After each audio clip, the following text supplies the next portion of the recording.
সময় একটা তৃণভূমিতে পিঁপড়ে আর ফড়িং বাস করত। সারাদিন পিঁপড়েরা কঠিন পরিশ্রম করে দূরের চাষিদের জমি থেকে গমের শস্য দানা সংগ্রহ করে আনতো। তারা খুব নিয়ম মেনে কাজ করত। প্রত্যেক দিন সকালে সূর্য ওঠার সাথে সাথে তারা মাঠে যেত আর মাথায় করে ভারী শস্য বয়ে নিয়ে আসতো। গমের শস্য দানাগুলো তারা খুব সাবধানে তাদের ভাড়ার ঘরে রেখে আবার মাঠে ফিরে যেত। উল্টো দিকে ফড়িং ছিল অলস। সে সারা দিন ছায়ায় বিশ্রাম নিত, নিজের মনে গান গাইতো আর সুস্বাদু খাবার খেত। সে সব সময় ফুর্তিতে থাকতো আর ভবিষ্যতের কথা ভাবতো না। সে সব সময় সারাদিন পরিশ্রম করা বেচারা পিঁপড়েদের কথা ভেবে কষ্ট পেত। এভাবেই দিন কাটতে থাকলো। আর ফড়িং ঘাসের মধ্যে অলস ভাবে আরাম করে খেয়ে দিয়ে বিশ্রাম করতে থাকলো আর মনের খুশিতে গান গাইতে থাকলো, কারণ ওর কোনো কষ্টই ছিল না। কিন্তু উল্টো দিকে পিঁপড়েরা অনেক পরিশ্রম করে শস্য দানাগুলো তাদের বাসায় বয়ে নিয়ে আসতো। একদিন যখন পিঁপড়েরা শস্য দানা বইছিল, একটা পিঁপড়ে শস্য দানার ভার বইতে না পেরে পড়ে গেল। সে ক্লান্ত ছিল আর চোটও পেয়েছিল, কিন্তু ফড়িং সে পিঁপড়েকে সাহায্য না করে তার দিকে তাকিয়ে হাসলো। তখন পিঁপড়েটা বলল, শ্রীমান ফড়িং, তুমি দয়া করে এই শস্য দানাটা আমার বাসায় দিয়ে আসতে পারবে? তাহলে আমার সত্যি খুব উপকার হবে।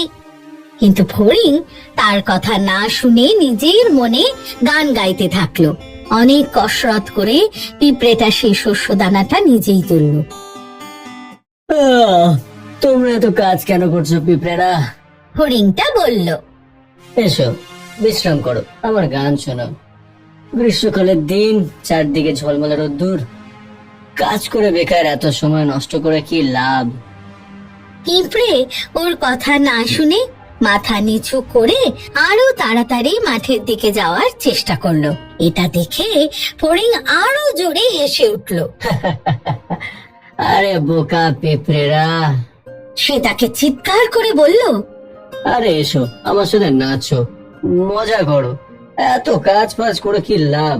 আমি শীতের জন্য খাবার সঞ্চয় করছি, পিঁপড়ে বলল, আর আমি তোমাকেও সেটা করতে বলছি।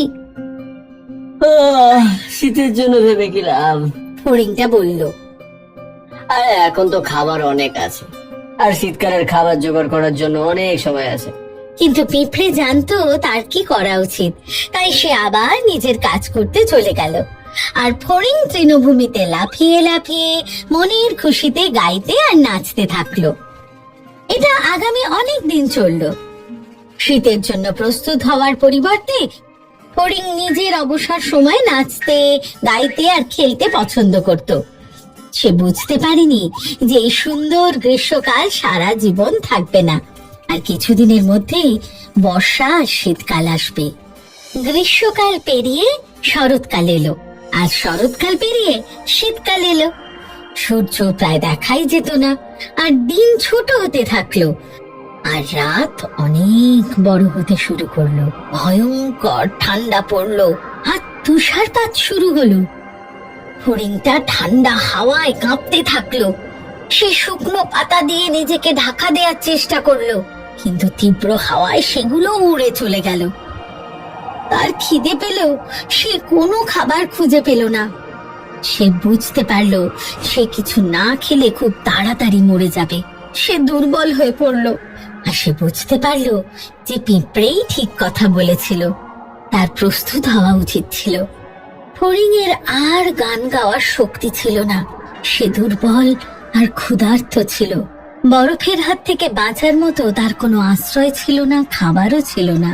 তৃণভূমি আর চাষিদের জমি বরফে ঢেকে গিয়েছিল, কোনো খাবার পাওয়া যাচ্ছিল না। কি করব আমি? কোথায় আমি যাব? ফড়িং দুঃখ প্রকাশ করলো। সে ভাবেনি যে এই শীতকালটা আগের থেকে কঠিন হবে। আর যেহেতু সে নিজের জন্য খাবার সঞ্চয় করেনি বা অন্য কাউকে সেটা করতে সাহায্য করেনি, তাই সে গ্রীষ্মকাল পর্যন্ত বেঁচে থাকবে না। বরফ থেকে বাঁচার জন্য তার কোনো আশ্রয় ছিল না, আর খিদের জ্বালায় মরণাপন্ন হয়ে পড়েছিল। তখনই সে দেখতে পেল পিঁপড়েরা তাদের গ্রীষ্মকালের সঞ্চয় করা খাবার খাচ্ছে। এই পিঁপড়েদের কাছে যাওয়া উচিত, গিয়ে কিছু খাবার চাওয়া উচিত আর আশ্রয়। ফড়িং খুশি হয়ে বলল। তারপর সে পিঁপড়েদের টিলায় উঠে তাদের দরজায় ধাক্কা দিল। শুনছো পিঁপড়েরা? সে খুশি হয়ে বলল, আমি এসে গেছি তোমাদের জন্য গান গাইতে, আর আমি চাই একটু আগুন পোহাতে, আর তোমরা আমার জন্য কিছুটা খাবার আনবে তোমাদের ওই সঞ্চয় থেকে। না না শ্রীমান ফড়িং, আমরা তোমার কোনো গান শুনতেই চাই না। সে ভেতরে আসার জন্য অনুরোধ জানালো আর বলল তাকে কিছু খাবার দিতে, নয়তো সে মারা যাবে। কি? পিঁপড়েরা অবাক হলো। তুমি শীতের জন্য কিচ্ছু সঞ্চয় করনি? তাহলে তুমি সারা গ্রীষ্মকালে কি করছিলে? আমার আমার আমার কাছে কোনো সময় ছিল না খাবার জোগাড় করার জন্যে। ফড়িং অনুতাপ করলো। আমি তো গান গাইতেই খুব ব্যস্ত ছিলাম, যতক্ষণে বুঝেছি ততক্ষণে গ্রীষ্ম চলে গেছে। পিঁপড়েরা বিরক্ত হয়ে মাথা ঝাঁকালো আর ফড়িং এর কথা না শুনে নিজেদের কাজে ফিরে গেল।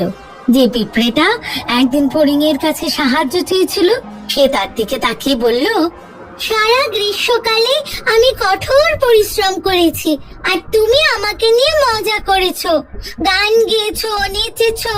তখন তোমার শীতকাল নিয়ে ভাবা উচিত ছিল। এখানে তোমার জন্য কোনো খাবার নেই।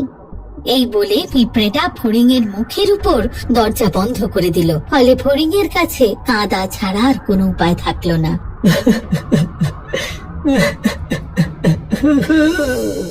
সমাপ্ত। If you enjoyed this story, please like and subscribe our channel and press the bell icon to get future updates. And don't forget to comment.